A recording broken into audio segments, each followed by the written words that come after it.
Hi guys, ituturo ko sa inyo ngayon kung paano gumawa ng notepad, simple notepad na pwede niyong pagkakitaan dito sa Canva. So, first, hindi naman ganun kahirap gamitin ng Canva, unlike sa mga Photoshop na nagamit ko na.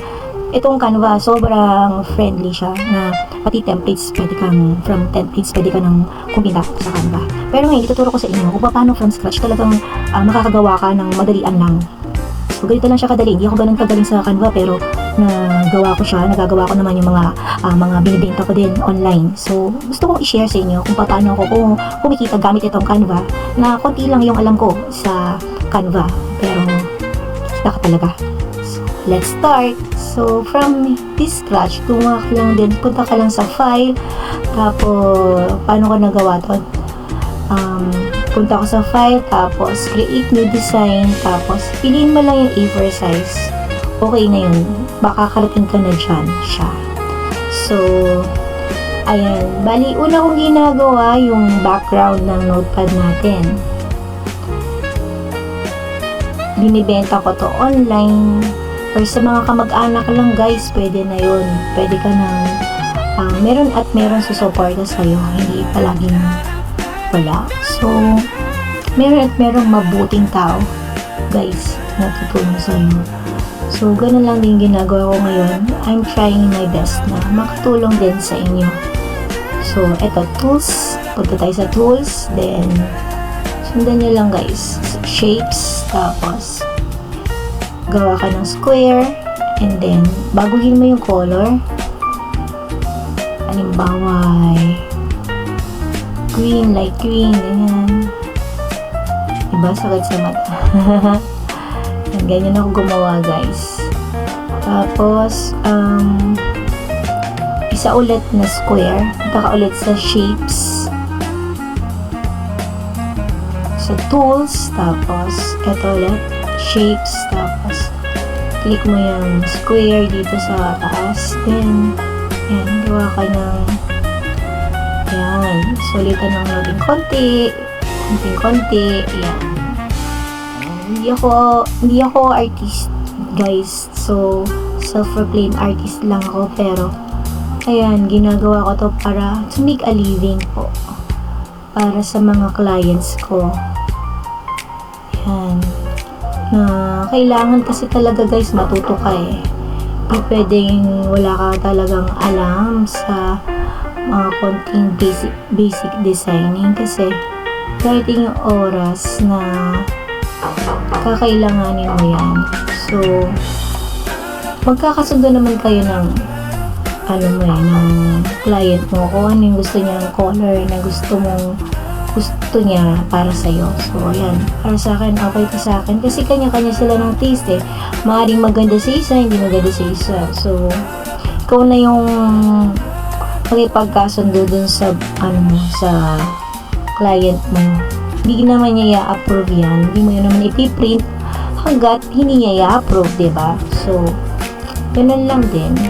Then, punta tayo sa elements. Ito guys, yung pangalawa, after ng templates, itong elements.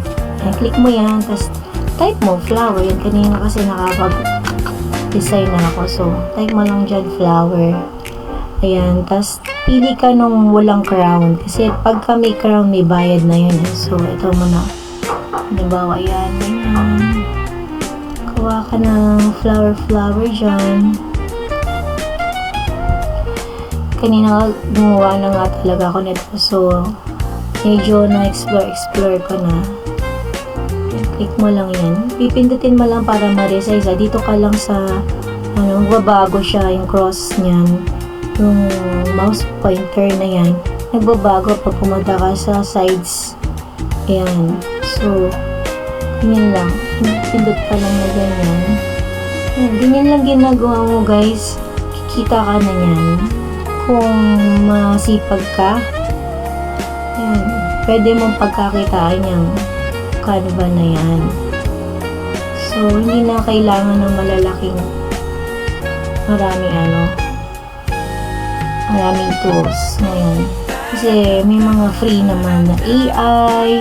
Ayan, pagka some days talaga gumagamit din ako ng AI, tulong ko ng Photoshop. Pero, Pagka gusto mo madaling trabaho, yan, pwede ka naman dyan sa Canva.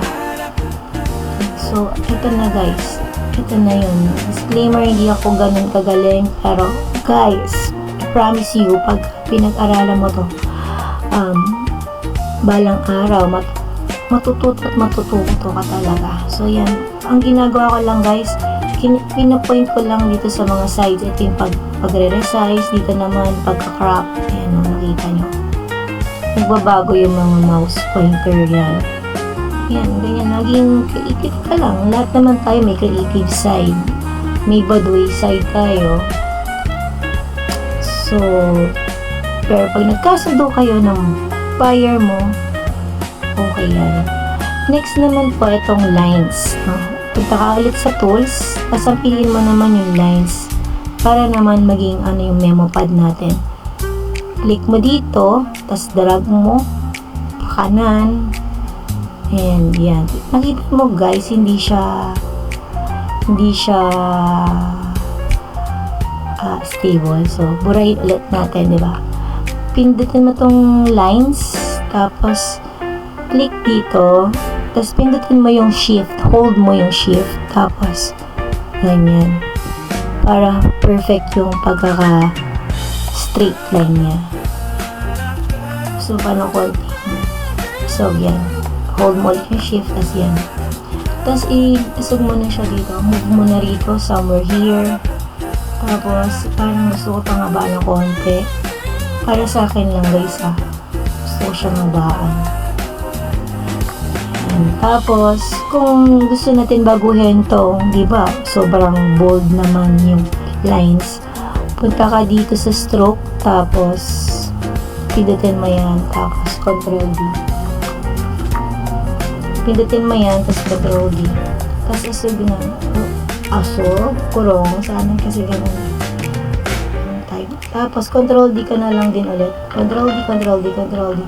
Ayan, nakagawa ka na ng sarili mong notepad.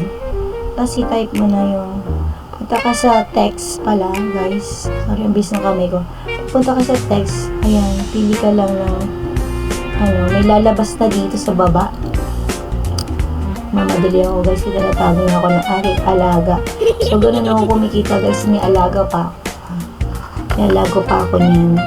Pero, kung gusto mo kumita talaga kasi, guys, magagawa mo lahat ng bagay. Tinatago na ako ng alaga ko, pero yan, tatapusin ko lang itong recording na to.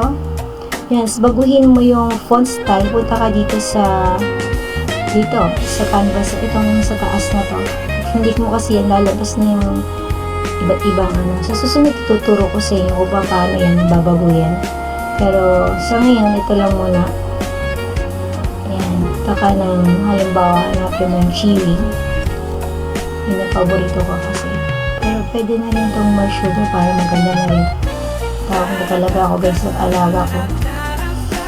Gusto ko lang kumita guys. Ayan, pinatawag na talaga ako guys. So, ayan na po guys. Ganyan lang kadali.